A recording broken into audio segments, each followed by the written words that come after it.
I know for some people this might be hard to hear or even believe because it's not what anyone thought they were voting for. But the truth is, Trump has been ushering in a technocratic state, consolidating power in ways no president ever has. Today, we're joined by investigative journalist, documentary filmmaker, and author of How to Opt Out of the Technocratic State, Derrick Broze. He's recently published a powerful series on the last American vagabond titled The Technocratic Trump Administration, where he breaks down how in just the past 10 months, Trump has rapidly advanced the agenda of his technocratic and Zionist backers. Derrick Broze, welcome back to the show. Thank you so much for being here. Thank you for having me, Kim. I appreciate it. Okay, let's talk about this technocratic state that Trump is building. It does look to be pretty scary what's happening with, just the basics that we all know about, right? Which is TikTok, for example, now being sold off to Larry Ellison. You know, they're saying, oh, we can't have China controlling it, but now we could have a super Zionist controlling it. And I know that there's more. So kind of give us the overview of tell us, what the problem is with the technocratic state and how then Trump is marching us towards it. Yeah, absolutely. I feel like this has kind of been an ongoing conversation between you and I and other people who are paying attention to this for quite some time before Trump's second term here. But obviously, since Trump's come back into office, it's become quite clear who he's going to partner with. And I decided to try to kind of do a recap of everything we've seen because we're only 10 months going on 11 months into Trump's first year and things are moving very quickly in all kinds of different directions. And I find that seems to be a strategy of, on purpose, a chaotic strategy by design in order to keep the people and also the enemies of Trump, as Steve Bannon has put it, from being able to just make heads or tails of what's going on. And so there's so much happening that I wanted to write a really just concise article series for The Last American Vagabond to recap some of these things. And even just looking at the last couple of months, it's become pretty clear that what I'm now calling the Big Technocrats. They come from the big tech industry, Zuckerberg, all the people that met at the White House just a couple of months ago, people that in Trump's first term and during COVID 1984, especially when it comes to Bill Gates, the MAGA movement was very much opposed to and calling out for all sorts of things, and now are being asked to sort of forget about that and be okay with Trump aligning with these people, bringing them to the White House, making billion-dollar deals with them. And I think that this is worrisome because for those who understand the history of technocracy and really the goal of this movement, it essentially is the idea that democracy doesn't work, it's flawed, the people are too dumb to know what's good for them, so voting is never going to be enough to fix society, and that the capitalists, the business class, are not capable of fixing things. So instead, we should have the experts, the engineers, trust the experts is something we, of course, heard many times. And those experts, those engineers, or those technocrats should be micromanaging society.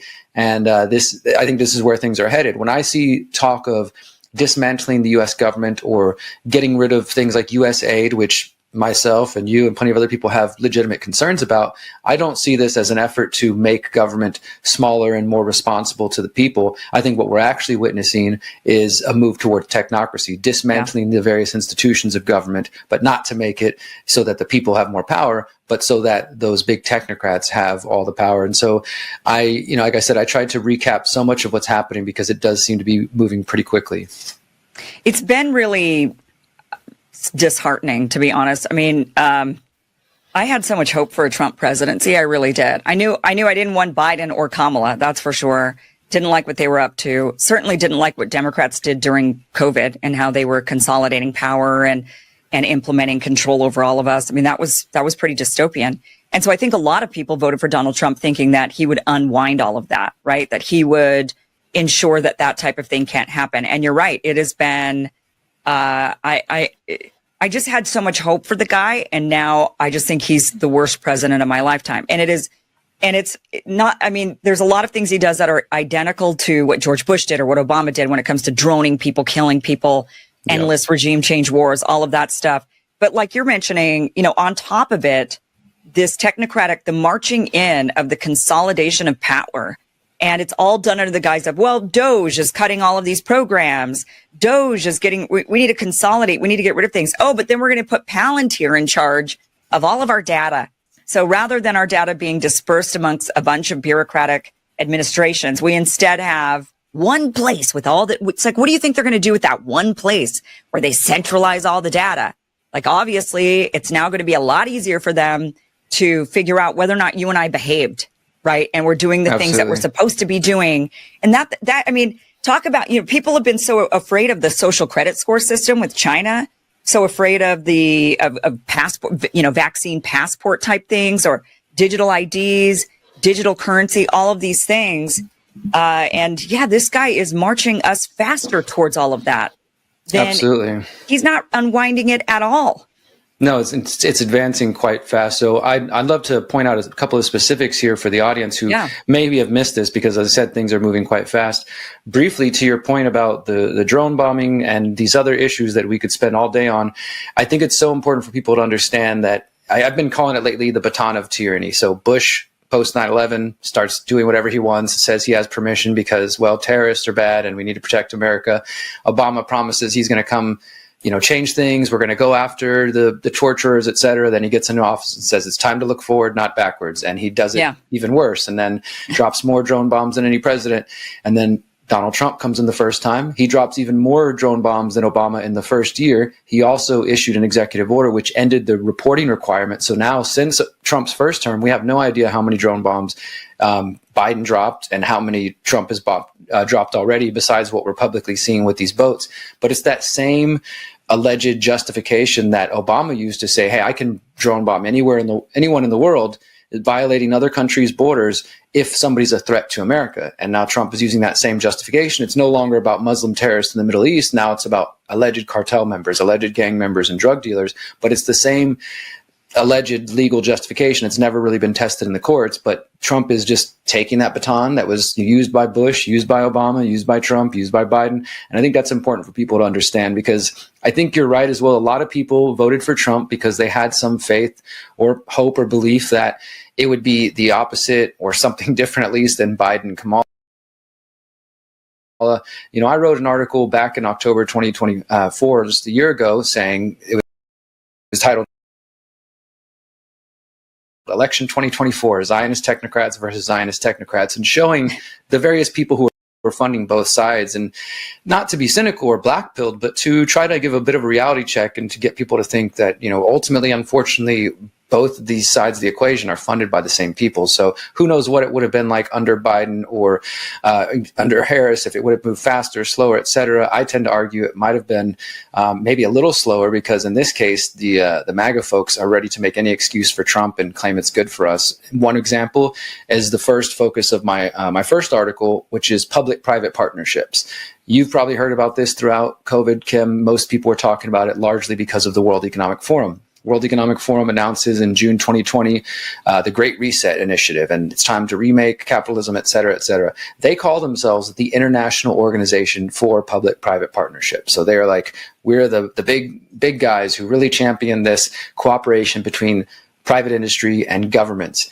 And at that time, many people were rightfully critical of it, saying, hey, this is corporatism, or maybe a step towards fascism or cronyism. At the least, it's something that's not good. And this is one of the ways that organizations like the World Economic Forum get their foot in the door, so to speak, and start promoting their agendas by partnering with governments, and then through that trying to force DEI and things like that, right? So people were very much against this. Well, now under Trump, just in the first 10 months here, in my article, I talk about a number of purchases that have been done. We got the big one is the Intel 10% stake, the U.S. government buying 10% stake in Intel. There's several other mining companies I found as I was researching this. So under Trump, there's already, I believe it's up to 6 now companies that the U.S. government has bought stock in, stake in, and they have different kind of quid pro quo going on. But this is clearly a public-private partnership where Trump is saying the U.S. government is going to now own 10% of this chip maker. We're going to get profits on the back end. And of course, he's trying to spin it like this is going to be good for the American people, as if we're going to see profits or something like that. Right. I highly, highly doubt that. But, my point with that is that had this been Biden or Harris or Obama, people would have said, hey, that's socialism, that's fascism, that's corporatism. And there's been mostly silence from the MAGA crowd about these things, or they're celebrating it because, again, they're being told it's for their good of America. But there's a number of different incidents like this that I call out in this article. I think that's one major point people should see is like, if it was wrong for the other side, then why aren't we calling it out for this side? Right. But okay, so I understand that aspect of it, but what's the danger of the government buying 10% of Intel? Well, I think that besides it being a hypocritical, like, oh, it's a that would be hypocritical move. socialist. Yeah, but Sure, yeah. how does it affect us, do you think, on the technocratic side? Well, I think it's part of that merging of state and corporate power, which is a big part of technocracy. I mean, the technocrats, as I called them earlier, the big technocrats. So Zuckerberg at Facebook, Elon, et cetera, all these folks that are at the head of the major tech companies, which many people, billions of people use every single day. These are the modern technocrats, and they're in charge of the big tech companies, which we all know. You mentioned Ellison earlier, Larry Ellison. So Oracle receives seed funding from the CIA, Facebook, et cetera. We go on, right? So there's already this tight relationship between intelligence and private industry. Somebody argue they're not even really private because of that and because of the tight relationship, the military-industrial complex, they're all part of that. To me, these public-private partnerships where the U.S. government is outright buying stake in these companies is just a further kind of blurring of the lines between, is the U.S. government a corporation, or is these corporations part of the government now? And, I don't criticize it just on the hand of, it's socialism. I know some people, that's like the first thing they go to. If it was good for us, then great. But I just simply don't see that this is going to be a step in the right direction when we're dealing with companies who clearly don't have the American interest at heart. For example, one of the companies I talk about, I believe it's, I can't remember off the top of my head. It's some mining metals company, and they received a buyout from the U.S. government, another 10% stake. And on the same day that stake was announced, that Trump was buying stake in their company, Trump also announced that they were reversing a Biden ban, where they tried to ban access to mining in this really remote part of Alaska. Biden said you couldn't do it because it was endangering Native American communities. Well, Trump reversed that and then announced we're buying stock in this company. So it just seems like it's more quid pro quo. I mean, some people will chalk it up to Trump being a good businessman, but I think it's ultimately him showing that the people who've supported him and the people who are loyal to him, they're going to be rewarded either by the U.S. government propping them up and buying stake in their companies, like in the case of Intel, which was largely a failing company. I mean, the closest example we have to this would be the financial crisis of 2007, 2008, 2009. Obama and Bush before him propping up the big banks, too big to fail. But at that time, you could at least argue, well, we're in the middle of an economic collapse. Obviously, there was some funny business going on that got us to that point. In this case, it's just Trump saying, we're going to buy stake in these companies. And again, I think that for me, the most worrisome aspect is that blurring of the lines between government and state. Government and corporation, excuse me. Right. Well, because obviously if they have a stake in Intel, they're going to want to do something with it, right? And that's the other aspect, is how do they start using that on these alleged private companies? And in terms of Intel, that is kind of part of a larger conversation about the chip wars going on between China and the U.S. And so Trump is promoting it as this is us building up an American company so we can not have to be dependent on Chinese chips. But I think that also goes towards a sort of false dichotomy argument of like, it's only the Chinese, like you were saying with the social credit scores, it's only the Chinese government that is doing bad things with our data. Don't worry, if we get it in the hands of the US government, then that's all good and everything's great. I think most people here listening today will understand that that's not true. You say in your piece that it's a Zionist, it's not just technocratic partnership, but it's actually like Zionist focused. Yeah, I think that's pretty clear from Larry Ellison to every other person, Peter Thiel, obviously, Alex Karp, all the folks at Palantir, as you mentioned. They clearly have a pro-Israel, and not even just like a pro-Israel where Israel has a right to exist, but these are people who either deny the violence and, the death and the murder that has taken place the last couple of years, or in the case of Alex Karp, sort of celebrate it and they want to give their technology to what's going on over there. And, we have, of course, the reality that Trump was brought into office with help from Peter Thiel, with help from people like Miriam Adelson, and before that, her husband. Trump's entire political career has been helped along by the Zionist lobby. And despite this alleged claims, which I'm sure you've been discussing on your show, of this ceasefire, which I would think it was the ceasefire that never was. There really wasn't really a time where violence had stopped, but it gives Trump the ability to claim he solved the war and created peace again. But at the end of the day, it's about giving the Zionists what they want. And that's actually where my third piece is going to be picking up, because if you look at this alleged peace deal, just as an example, this was really crazy to me, is that they're actually using the word technocratic in that. If you look up the 20-point peace plan that Trump drew up, when they talk about the management of Palestine post this war, it's going to be representatives from the Palestinian Authority, which of course the US and Israel will be involved in choosing, representatives from the US government and Israeli, and they describe it as a technocratic committee, a technocratic peace committee, which is to me a very Orwellian. So they're kind of out in the open now with discussing this, that this isn't going to be some sort of Palestinians deciding their own destiny. This is going to be another micromanaged from the outside with influence from Israel and the US, deciding what takes place there, who gets in, and of course, who gets to build those condos they've been wanting to build for so long, like Jared Kushner and other in Trump's orbit. Yeah. Yeah, they're pretty upfront about it, saying that it's going to be a technocracy. I mean, they flat out say it when it comes to that. And their excuse will be, well, they're terrorists, so we have to watch their every move, right? We have to surveil them. We have to know what they're doing. We have to hear what they're saying. We have to know if they're planning something. So we must. And a lot of people go along with that. I mean, but that was the whole, notion behind COVID vaccines. Passports. And it was, well, we got to know who's compliant and obedient and who can show up, who can come into our doors. We must know. And so many people were against that. And those same people that were against that level of control and surveillance, because you're some sort of a COVID terrorist, is essentially what their thinking was. Those same people who are against that are pro doing it when it's like an Islamist terrorist. I've heard people say for years that what's happening in Palestine, what's happening in Gaza is sort of a test bed for what these psychopaths have planned for other parts of the world. And, over the years, I thought maybe that's a little bit hyperbolic, but as we get closer to this alleged peace deal, and now they're coming out and saying we're going to have a technocratic committee running things, and they're obviously going to be checking everybody coming in and out, and I don't think it's going to lead to any lasting peace for the Palestinian people. I've been revisiting that thought, because it does seem like maybe if the world is willing to turn a blind eye and to allow what's happening over there to happen to the Palestinians, and we know the Israeli intelligence network is massive and it's billions of dollars, and they've created hundreds and hundreds of companies studying surveillance technology, digital IDs, all this sorts of infrastructure, that maybe when they perfect it there on the Palestinians, then they'll be ready to export it to other places. I'm positive that is exactly what they plan to do. I mean, once they see that it works there, they're going to be like, okay, over here.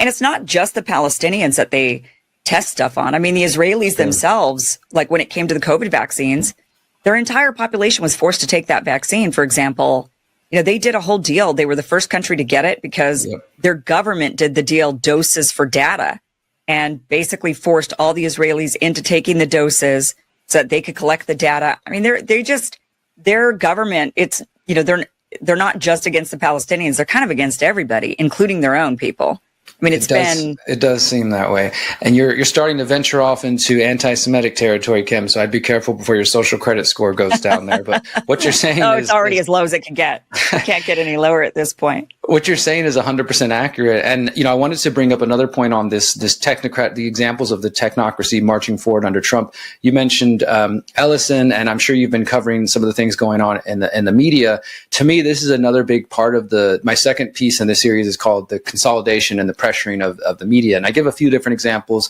talk briefly about the Jimmy Kimmel situation, talk about some of the lawsuits that Trump has filed. He's obviously very litigious and knows he loves to sue people. And we've got the Pentagon with the rules change. And I know there's a lot of different opinions on this, but I just wanted to spend a brief moment on this, because what I'm seeing in my kind of social media circles is there are people in MAGA and just, let's say, those of us searching for truth who rightfully so are critical, like both of us are, of the mainstream corporate media for lies about weapons of mass destruction and lies about COVID and any number of other issues we could go on. So then when they see these various moves Trump is making, or let's say Pete Hegseth with his new rules at the Pentagon, where you had a major walkout with all the media, including Fox News, Daily Caller, conservative Trump supporting media who said, we're not going to sign this pledge. We'd rather leave the Pentagon. I see some people in the online audience, yes, great, sticking it to the mainstream corporate media. And I can understand like that feeling and that desire. But for me, I think we need to be looking at this with a little bit more nuance, because in my mind, anytime journalism is under attack, whether it's an attack on the corporate media with all their flaws, or it's a direct attack on the independent media, that means less transparency. That means less, information getting out and to us. And as much as it's fun and easy to just attack and kind of use the mainstream media as a punching bag, one of the points I think people need to recognize is nearly every major story that we know about, whether it's MK Ultra, whether it's the CIA infiltrating the media, which came out in congressional reports in the 60s and 70s, is information that came through the mainstream media. So yes, it's true that they do a lot of lying, but I just really have been trying to push back on this thing that people seem to think mainstream equals all bad, alternative equals all truth. It's just not that black and white. It's a lot more nuanced than that. And so there's millions, and I'm sure you've worked with some of them, Kim, there's millions of people working in mainstream media, and many of them do great work. They're not people who are influencers or who are, they might be your local reporter doing small stuff in your community that, never makes the front page. But there's just this really black and white view of anything from mainstream media is bad. So then when Pete Hegseth kicks them out of the Pentagon, look at them, they're walking out with their boxes. Or when Trump sues them, that's good for us. It's just simply not the case. They've got people confused and thinking that if something's good for Trump or good for his team, then that means it's good for the American people, when I think nothing could be further from the truth. Again, you don't have to, this isn't a defense of mainstream media so much as saying when these things happen, and then when they get rid of all the corporate media in the Pentagon, and then they say, hey, we have now 60 new people coming in, and they're all right-wing influencers who we know are pro-Trump already, that's not going to be good for information getting out of the Pentagon and coming out. And also this idea that leaks are bad for us. Like, no, the Pentagon doesn't want leaks because it makes them look bad. But leaks, when information gets leaked or whistleblowers come out, even if it's tough information and hard to swallow and maybe even especially when it's bad information like that, that's good for the truth. That's good for transparency. And we need that. So when they start to try to consolidate the media, like you mentioned, Ellison, he's trying to buy TikTok. His son just was part of the Paramount Skydance merger. Now they're trying to buy Warner Brothers. And just for people's awareness, I mean that puts them in control of MTV, Comedy Central, Paramount Streaming, and dozens of CBS affiliate stations around the country where they can push whatever pro-Zionist or whatever message they want. This isn't good for us. It might be good for Trump and his cronies, but so I understand the sort of desire to want to laugh at and make fun of the corporate media when Trump does something like this or his team does this. But in the bigger, grander picture, I don't think this is going to be good at all. No, it's actually horrible. In fact, it's literally marching us in the wrong direction, the direction that we're trying to avoid, which is, when they point at China and they say, well, it's China and their control over the narratives and their control and their social credit score system and how they, look at how China locked down during COVID. I mean, we're getting closer to that style of control over the population. And what people need to realize, I think, especially people on the right, the people that you're mentioning are championing this right now, is that, stop for a minute, those of you who are in that group, and think about how the left reacted during COVID. And you thought they were insane. They were willing to give up our rights. They were willing to give up freedoms. They were happy to sign away everything that we believe to be truly American. And they were just saying, well, but this is because of, and it was always for some excuse. And so on the right, we're seeing that same mentality, right? It's that same excuse. Well, but that's because of this, or this is a good thing. And it's like, no, we're literally eroding our freedoms and our democracy. And you're saying it's a good thing, but it's actually not a good thing. These are, droning boats out of Venezuela with no actual evidence. In fact, we know there's no fentanyl coming from Venezuela. Yeah. And so doing this, and you might champion it and say, yeah, but we got to get those narco terrorists. Okay. We've always said this will eventually come back to you. That's what always happens. It starts there and it comes here. That's how they get away with this. They are going to be, they openly talk about going after American citizens and labeling them terrorists and shipping them off to El Salvador. These are things that the administration is, and then by the time you're shipped off, what can you do at that point? We could say, well, we're Americans, it's not legal, or okay, good luck fighting it from El Salvador. That's the point, right? Yeah, when they come and kidnap you with masks on and you're screaming about being an American, I'm sure they're going to listen. I've had people the last couple of days tell me if people would just, when it comes to that particular thing, like say the immigration rounding up, someone said, well, look, if a few Americans get caught up in it, it has to happen for us to round up all those bad people. And if you just go along with it instead of this know your rights crap, then everything will be fine. That's where some people are right now. It's very much the same mentality of what we witnessed during COVID. I think COVID was right really after 9/11 stark as well. Right. And right after 9/11. I think though COVID is like the most stark example that we can all really, because it was just so jarring, shocking, and it happened so quickly. And a lot of these other things happen a little bit more gradually, or it's not so obvious because it's a bunch of little things, right? It's like you said, the journalists getting kicked out of the Pentagon, and then it's the people being rounded up and sent to El Salvador, or it's the boats that are being bombed outside of Venezuela, or it's the buying of TikTok and Paramount and, all of and CBS News, right? It's like all of these, they're not, it's not as like COVID was one big thing. And we got to see how all of our rights were eroded over one thing and that same one thing. But what's happening is worse because it's so many different avenues, but it's harder for people to spot. It's gradual. They can't identify it. It's piece by piece. Yeah, and I wrote about this in the first article because if you look at the two sort of guiding forces, Steve Bannon, I know he's not in the White House anymore, but he was there during the first Trump administration. I'm sure him and Trump still keep in touch. They clearly have a relationship and he's influenced Trump a lot. It was his statements during the first administration where he said, we just have to flood them with shit. We just have to hit them hard, hit the media, hit the Democrats hard. So there's that kind of philosophy coming in. Then you think about what Zuckerberg famously was quoted back all the way in 2009, I think it was, where he said their philosophy was move fast and break things. And that's, that was like the sort of technocrat philosophy of that's the way you're getting things done. So if you combine those things together, just flood them with shit and move fast and break things. It feels like that's, and as well as Trump's own mentor, Roy Cohn, had his own philosophy about how to deal with the media and your enemies. You attack them, you attack. That was basically what he taught Trump. I think we're seeing the convergence of all those sort of mentalities being used right now, but it's not just about the media or the Democrats. It's just they're barreling forward with everything they want to do.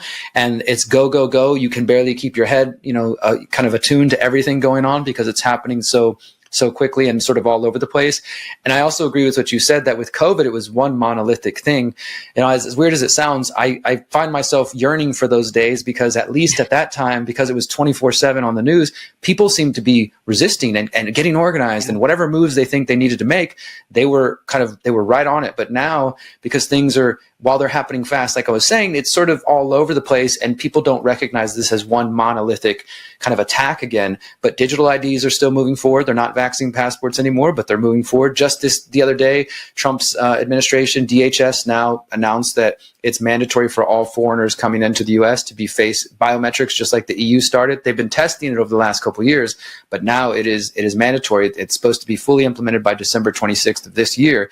And sure, they start with foreigners first because they say that's going to help with immigration and fraud and this and that. But how long until that is then brought to Americans? And look at what they're doing in the UK, right? I mean, it's exactly all under the guise of, we have to stop illegal like illegal immigration and jobs. So everybody's going to have a digital ID in the UK. Everybody needs it in order to stop the illegals. And it's like, right now you have basically what's equivalent to a social security card and an ID, and that's not stopping it. So why would a digital ID stop it? You think an employer that wants to hire somebody illegally is going to suddenly, hold on, we have to scan your face here? I mean, they're not going to do that. So it's not going to stop any sort of illegal employment or immigration. It's just a control mechanism that's put on everybody else, law-abiding citizens. And it's interesting to me that it's the same argument. Again, it's that hypocrisy of the argument, right? The same exact people on the right who say, look, if you ban guns and you erode our Second Amendment rights, all you're doing is you're eroding the rights of the law-abiding gun owners because it's the illegal gun owners who are out there using the guns, doing illegal things with them. They don't care about the law. They're procuring the guns illegally. They're using the guns illegally. That's all against the law already. And so now you're just going to hurt law-abiding citizens. And it's like they forget that exact argument that they've just made. It's like the left during COVID when they were like, my body, my choice. And then it was like suddenly, except with COVID, then you all have to take the jab, right? I mean, it's like everybody forgets people don't have fundamental principles. Argument. I think that's what it comes down to is a lack of principles. I mean, I was at the No Kings protest a couple weeks ago here in Houston, and I did 4 or 5 interviews of different people, just some man on the street stuff. And they had a lot of great things. They were calling out Trump for this thing and a lot of the things we're talking about here. And then I would kind of softly say, so what would you say to the critics who say, good thing you're standing up for authoritarianism now. Where were you on COVID? And some of them, well, that's different because if they just had this whole my body, my choice and this, but not that other thing. And it's just that I think that's what it all comes down to. And the example you're pointing out as well is that people will stand for one thing when it's their team because there are still so many people stuck in that team sports politics, left versus right. But then they just their brain, I don't know if it's cognitive dissonance or just willful ignorance, they choose not to, or they're incapable of just not seeing when their side, quote unquote, is doing it. And that's why those of us who are kind of trying to make sense of all this feels like we're caught in the middle, because that baton of tyranny is just getting passed back left and right, left and right. And their supporters keep making excuses over and over. And we should not be surprised that here we are in 2025 and Agenda 2030 seems like it's getting closer and closer. I mean, both sides scare me to death. There's no doubt. Certainly the left during COVID was totally tyrannical, but the right is scaring me to death even more right now, just because of the smaller, they're going unnoticed. Well, I don't know. You know what, Derrick? I got to take that back. I think it's hard to say, right? It's hard to say. We've seen them both be cult-like. They're right. But I almost think the left is more cult-like right now. I mean, that might change, but there is more infighting on the right. I mean, there's no doubt that the right is having a civil war with each other very prominently. You've got like the Tucker Carlson clan, right, against the super MAGA, just do everything what Trump says clan, right? And there's a real fight going on the right because they don't agree. And I appreciate that about them a lot, that they go at it with each other. The left, on the other hand, didn't really allow for any sort of, if you dissented with COVID, they kicked you out. I mean, that was it. You were no longer on the left. I mean, you had to go to the right because you just couldn't be here. Whereas the right will just, they fight it out. And there's a lot of critics. There's a lot of these true America first, like Marjorie Taylor Greene, like I said, Tucker Carlson, Matt Gaetz. I mean, a lot of these, Candace Owens, a lot of them that are saying, wait a minute, we're America first. And what the hell's going on here? And we don't like this. And so there's at least that criticism that actually comes from them. They're just battling against the sort of propped up people like Benny Johnson and some of these others who I personally don't believe are organic in their growth. I mean, maybe it is organic growth because people just want to be told what they, just hear their own biases. But we have to be, very careful online. It's this idea of fifth generation warfare, that the social media networks and the internet itself is the battlefield for our mind. I mean, it's a very true battle that we're dealing with right here. And we've seen, I think it was WikiLeaks recently over the last month showed that certain influencers getting $7,000 per pro-Israel post and things like that. So it is a propaganda battle that we're witnessing. And I think that you're right. There is some criticism on the right. I think the right's also capable of cancel culture in their own way. And obviously we saw that in different ways. So this is why I think people just need to not be aligned with the parties. I mean, you can be conservative, but not be a cult member, and you can be more progressive, left-leaning, and not also be a cult member. Right. And if you choose to align with those sides, then I think it behooves you, and it's up to you to be willing to call out when you see hypocrisies and you see people turning against those principles. And I think that's what MAGA really needs to contend with right now. And of course the left, but I think the left is kind of, neutered at the moment. But do people really believe in MAGA, Make America Great Again? Do they really believe in conservatism or constitutional anything? Because I've seen a lot of them say, well, who cares about the Constitution? Trump's doing his job, so it's necessary. Or do you just support Donald Trump? Because they're not necessarily the same thing at all. And I think people got those things confused. And I want to be clear. I think Trump is the worst president in my lifetime right now, only because of the tools that every other president gave him before him. And exactly. I think after Trump, when AOC is president, she'll be the worst president in my lifetime. Is that who you think it'll be? Yeah, I do. I do think I do think she'll end up being, maybe not this next one, but probably the one after that. I think maybe another Republican would win this next time around. But then after that, I think it would be AOC. And I think that she would be the worst president of my lifetime. And it's not because of her or her ideas, but it's because of the tools that like Donald Trump is creating right now to hand her. Exactly. Whoever's next is going to be the worst president of our lifetime. Right. Because they keep making tools to give them, and they don't ever. The problem is, and I think what we hoped for with Trump is we hoped that he would unravel those tools. We hoped that he would dismantle them, rather than wield them. And instead, he's wielding the tools. He's like, oh, COVID, they gave us all these great tools. Like, let me go ahead and use them. Now we can go after everybody and do all these crazy things. And, we can really consolidate all the power and really make sure we can surveil people and really make sure we can control people.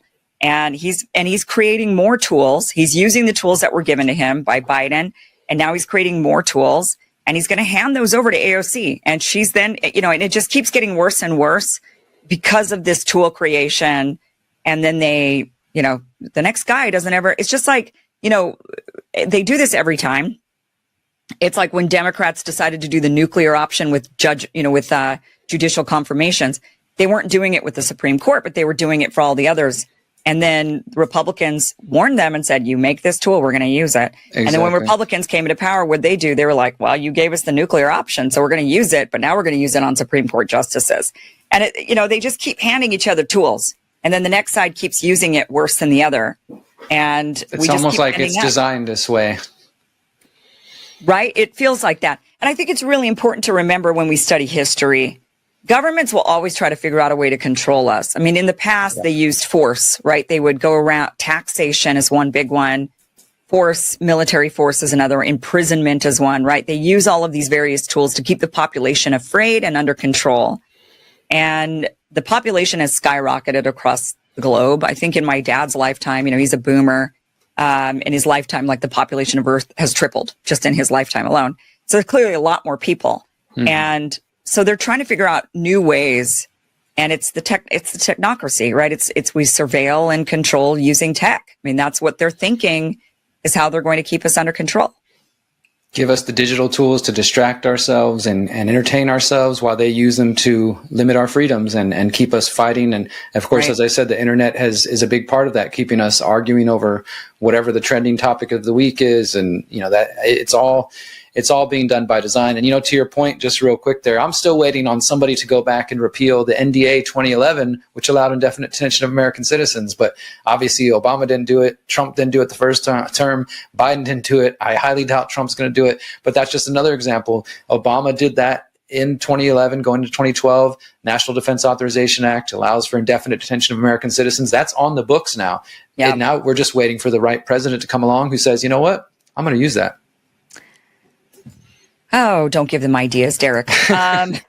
Derrick Broze, co-founder of the Freedom Cell Network. You also have a new mini documentary coming out, Liberation 2030. Tell us about that. A lot of my work is highly focused on Agenda 2030 and outlining everything we've been discussing here. And I wrote an essay for the Last American Vagabond a couple of years ago, sort of trying to turn that whole thing on its head. Like, we've all heard "you will own nothing and be happy." That comes from a 2016 essay written for the World Economic Forum by this Danish politician. And she described the world of 2030 as she saw it, as they describe it, this alleged utopia, no private property ownership, no personal property, all the things that we talk about. And at that time, I sort of took that essay and said, what if we reimagine what 2030 could look like instead of just buying into their vision? And so I wrote this essay called "Welcome to 2030. I own land, live amongst like-minded people, and life has never been better."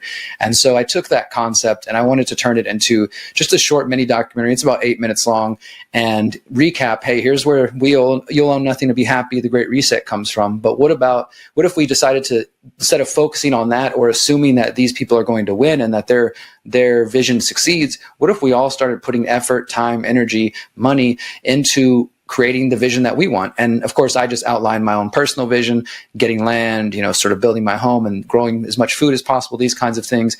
But it's really a call to action to get people to think about that. Like, what would happen if we did put just as much energy that we put into arguing with each other online or voting for politicians or donating to politicians as we do into our actual own lives and into our families, into our local communities? And we have 5 years from now. I mean, I think if you were to take that mentality right now from October 2025 and fast forward to October 2029, and you spent the next 4 years putting energy into your own vision of the future, instead of only, I'm not saying don't pay attention to the world, but instead of only being reactive and reacting to what these people are doing, then you might be in a better place as opposed to just sitting around and doing nothing or hoping politicians are going to save you. So it's just a fun, sort of mini doc that describes their vision and says, well, here's an alternative vision. And whatever your vision is, whether it matches mine or it's something totally different, put your energy into that, put your time into that. And maybe in the end, we'll end up creating the world that we all are after. I certainly hope so, Derrick. And that's what I love about your work, is that you not only give us the doom and gloom, but you also give us the hope, which is a really great thing. We need more of that for sure. Derrick Broze, co-founder of the Freedom Cell Network. Also, where can people find your work? And the new mini doc is coming out when? Yeah, so thank you for that. So my main website is theconsciousresistance.com. That's where most of my work can be found. And I write articles for thelastAmericanVagabond.com. That's where my new article series is at. And Liberation 2030 is currently live right now on the Civil platform, which is, I told you about that a couple months ago, where my Pyramid of Power documentary is at. People can go to civil.com/TCR. And if you want to sign up, $5 a month, and it'll be available to you along with all my other work there. If you choose not to, it'll be available next month, November 21st, for everybody. Okay. I definitely recommend people just go ahead and sign up and watch the rest of Derrick's work, because it is really great educational stuff on a lot of different topics like Epstein, the Great Reset, just a lot of different military industrial complex. There's a lot of different little series you can watch and educate yourself. So Derrick Broze, thank you again for being here. Really appreciate it. Thank you, Kim.